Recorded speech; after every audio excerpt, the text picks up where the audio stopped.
बहुत समय पहले की बात है। एक घना जंगल था जहां हर तरफ हरियाली ही हरियाली थी। इस जंगल में तीन सबसे अच्छे दोस्त रहते थे, मोती हाथी, चीकू बंदर और झुनझुन खरगोश।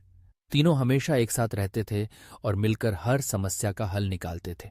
मोती सबसे बड़ा था और उसकी ताकत अद्भुत थी। जब भी कोई संकट आता, मोती हमेशा आगे आता। चीकू सबसे तेज और चालाक था।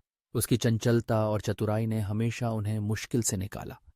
और झुनझुन, छोटी सी लेकिन बुद्धिमान, हमेशा सही सलाह देती थी। तीनों की दोस्ती इतनी गहरी थी कि वह जंगल में हर जानवर के लिए मिसाल बन गए थे। फिर एक दिन अचानक जंगल में भयानक सूखा पड़ गया। नदियां सूख गईं, पेड़ झुक गए और जानवर भूख और प्यास से बेहाल हो गए। तीनों दोस्तों ने सोचा कि अब क्या किया जाए। वे बहुत चिंतित थे कि बिना पानी और भोजन के वे कैसे जिएंगे। जंगल की हरियाली खत्म होती जा रही थी और जानवरों की चीत्कारें सुनाई दे रही थीं। मोती ने कहा, हमें कुछ करना होगा।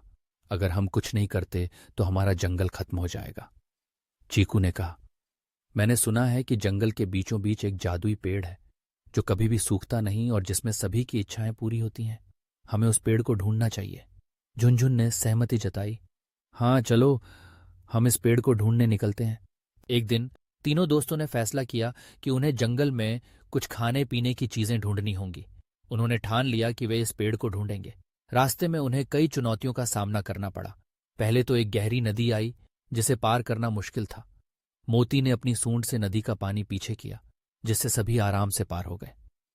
फिर कांटों से भरी झाड़ियां आईं, लेकिन चालाक चीकू ने एक पेड़ की शाखा का इस्तेमाल किया और सबको झाड़ियों के ऊपर से पार करवा दिया। और जब एक ऊंची पहाड़ी आई, तब झुनझुन ने सबको छोटे छोटे कदमों से धीरे धीरे ऊपर चढ़ने के लिए समझाया। तीनों ने मिलकर हर मुश्किल का हल निकाल लिया। आखिरकार तीनों जादुई पेड़ के पास पहुंचे। पेड़ बहुत ही चमकदार और बड़ा था। उसकी शाखाओं पर फल लटके हुए थे और नीचे एक जलधारा बह रही थी। तीनों को बहुत खुशी हुई। पेड़ से एक मधुर आवाज आई, तुम्हारे धैर्य और एकता ने तुम्हें यहां तक पहुंचाया है। अब तुम अपनी इच्छा पूरी कर सकते हो। झुनझुन ने सबसे पहले पेड़ से कहा, मैं चाहती हूं कि इस जंगल में फिर से पानी आए, जिससे सभी जानवरों की प्यास बुझ सके। तुरंत ही पेड़ से पानी की धारा निकलने लगी और नदी फिर से भर गई। चीकू ने कहा, मैं चाहता हूं कि हमारे जंगल में हमेशा के लिए भरपूर भोजन हो। और देखते ही देखते पेड़ पर खूब सारे फल और सब्जियां उग आईं। अंत में मोती ने कहा, मैं चाहता हूं कि हर जानवर के पास रहने के लिए एक सुरक्षित जगह हो और जंगल में हर तरफ नए पेड़ पौधे उग आए, जिससे सभी जानवरों को आश्रय मिल गया। लेकिन तभी एक चालाक लोमड़ी आई। वह बहुत लालची थी और उसने सोचा कि यह सब कुछ सिर्फ उसका होना चाहिए। उसने पेड़ से अपनी इच्छा मांगी, मैं जंगल का राजा बनना चाहता हूं और सारा खाना और पानी मेरा हो।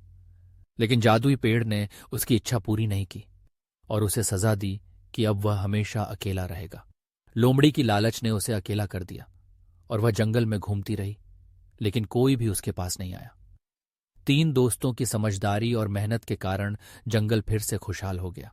सभी जानवरों ने मिलकर उनकी तारीफ की और उनकी दोस्ती को आदर्श माना।